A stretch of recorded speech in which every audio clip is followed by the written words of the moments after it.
2025년 5월 7일 오늘의 묵상입니다. 오늘 본문은 창세기 3장 1절에서 13절입니다. 그런데 뱀은 여호와 하나님이 지으신 들짐승 중에 가장 간교하니라.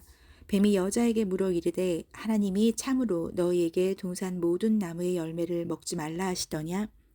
여자가 뱀에게 말하되 동산 나무의 열매를 우리가 먹을 수 있으나 동산 중앙에 있는 나무의 열매는 하나님의 말씀에 너희는 먹지도 말고 만지지도 말라. 너희가 죽을까 하노라 하셨느니라. 뱀이 여자에게 이르되 너희가 결코 죽지 아니하리라. 너희가 그것을 먹는 날에는 너희 눈이 밝아져 하나님과 같이 되어 선악을 알 줄 하나님이 아심이니라. 여자가 그 나무를 본즉 먹음직도 하고 보암직도 하고 지혜롭게 할 만큼 탐스럽기도 한 나무인지라.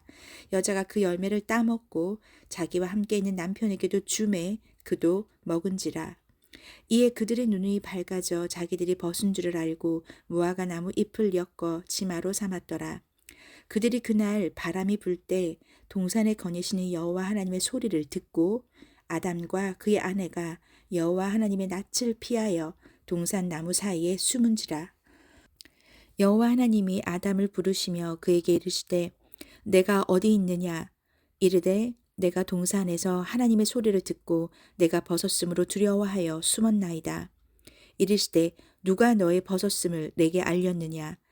내가 내게 먹지 말라 명한 그 나무 열매를 내가 먹었느냐? 아담이 이르되 하나님이 주셔서 나와 함께 있게 하신 여자 그가 그 나무 열매를 내게 주므로 내가 먹었나이다. 아멘.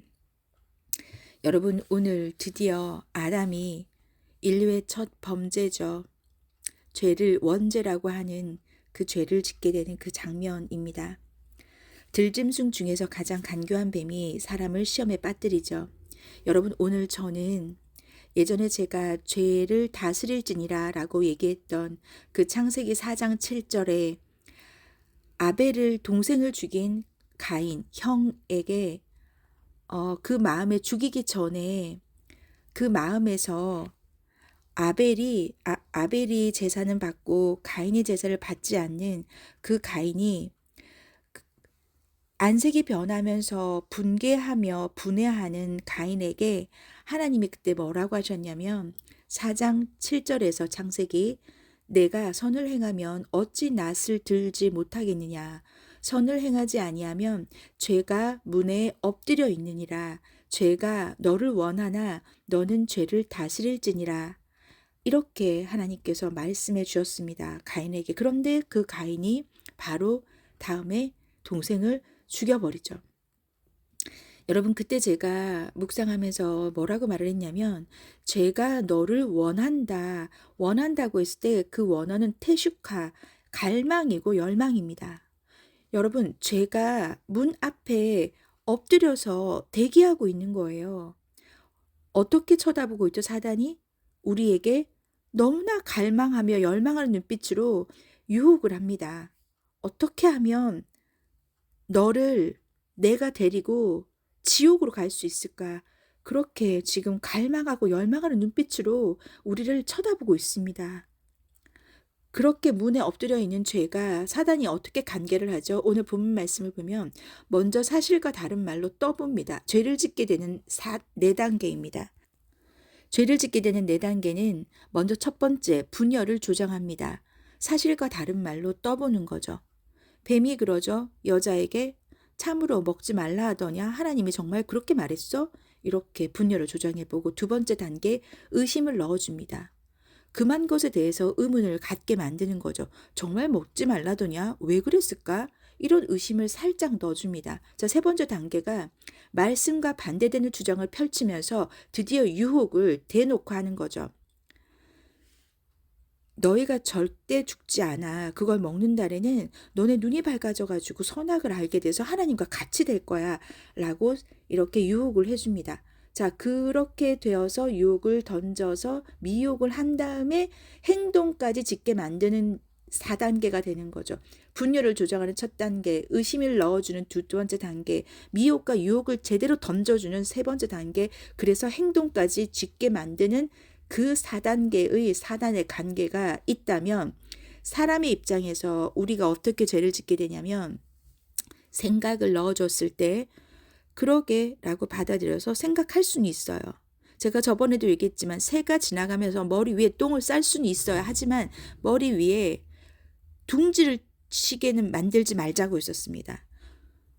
주어지는 생각이 넣어주는 생각을 생각할 수는 있지만 그 다음 생각으로 발전시키게 되고 그 다음 생각으로 발전시키게 되고 결국은 그래서 행동까지 옮기게 만드는 거죠. 여러분, 죄에 있어서만큼은 우리는 정말 철저하게 단호하게 차단을 해야 합니다. 그 신앙의 단호함을 대표적으로 나타내는 사람이 요셉이죠. 요셉이 형통한 복을 누리게 했던 범사에 그를 형통하게 하셨던 복을 누릴 수 있었던 이유는 요셉에게 단호함이 있었기 때문이에요. 요셉의 단호함이 바로 창세기 39장 10절에 나오죠. 여인이 날마다 요셉에게 청하였으나 요셉이 듣지도 않고 동침도 안 하고 함께 있지도 아니했던 이 요셉의 마음은 무엇이었을까요? 주인에 대해서 자기를 믿어서 모든 것을 맡겼던 주인에게 의리를 지키려고 했던 겁니다. 요셉이 그러잖아요. 주인이 아무것도 내게 금하지 아니하였어도 금한 것은 당신뿐이다 라고 얘기하면서 어떻게 내가 그 큰 악을 행해서 하나님께 죄를 짓겠냐라고 요셉이 말하면서 아무리 죄를 청하려고 여자가 유혹을 했어도 듣지도 않고 동침도 안 하고 함께 있지도 아니하는 아예 틈도 주지 않았던 거죠. 마귀에게 틈을 주지 말라는 말씀이 있잖아요. 구분 지을 줄 알았고 요셉은 그렇게 내가 할 부분을 할 수 있는 신앙의 단호함을 보였던 겁니다. 데살로니가 전서 5장 21절에서 22절에 보면 범사에 헤아려서 좋은 것을 취하고 악은 어떤 모양이라도 버리라고 하지 않습니까? 여러분, 근데 이런 죄를 지은 우리에게 하나님이 내가 어디 있느냐라고 물으십니다. 여러분, 하나님이 어디 있는지 위치를 몰라서 물어보셨겠어요? 하나님께서 스스로 잘못을 깨닫고 하나님 앞에 나오기를 원하시는 마음으로 내가 어디 있느냐? 아담아, 아담아, 내가 어디 있느냐? 이렇게 찾으신 거예요. 여러분, 하나님께서 얼마나 사랑이 많으시냐면 그렇게 죄를 지은 아담과 하와를 아주 비겁하게 당신이 내게 주어서 같이 있게 한 여자가 먹겠다라고 그렇게 죄를 전가시키는 책임을 전가시키는 그 아담에게 쫓아내시면서도 가죽옷을 입혀서 쫓아내셨고 동생을 죽인 가인에게 뭐라고 말씀은 하셨지만 그 가인이 내가 정말 죽을까 한다고 불안에 떨며 그렇게 그때서야 약한 모습을 보였던 가인에게도 표를 주어서 죽임을 면하게 하신 분이 하나님이십니다. 하나님의 선하심을 어떠한 경우에도 절대로 의심해서는 안 됩니다. 우리가 죄를 지어 하나님과 그 앞에 얼굴도 내밀 수 없을 만큼 우리가 두려워하여 그랬을 뿐이지 몸을 가렸을 뿐이지 하나님은 항상 우리에게 물어보십니다. 내가 어디 있느냐?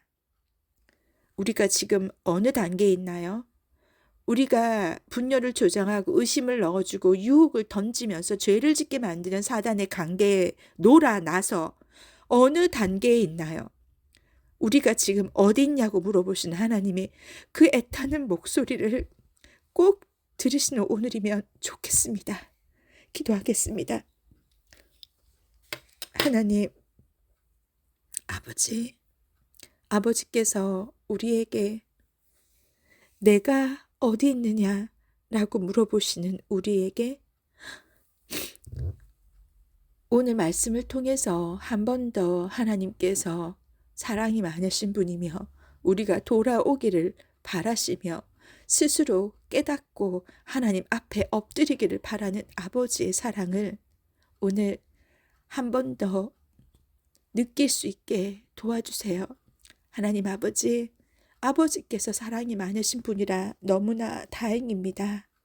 우리의 연약함으로 생각할 수도 있고 또 그 생각이 발전하여 확대될 수도 있겠지만 더 이상 생각을 확대하지 않고 하나님의 사랑 앞에 다시 한번 돌아와 아버지 품에 안길 수 있도록 주님 우리를 도와주시옵소서. 돌아오게 하여 주옵소서. 회복시켜 주시옵소서. 하나님 아버지, 내가 어디 있느냐 묻는 하나님의 음성, 그 자애로운 음성을 우리가 오늘 듣게 되기를 간절히 바라며 예수님 이름으로 기도드립니다. 아멘.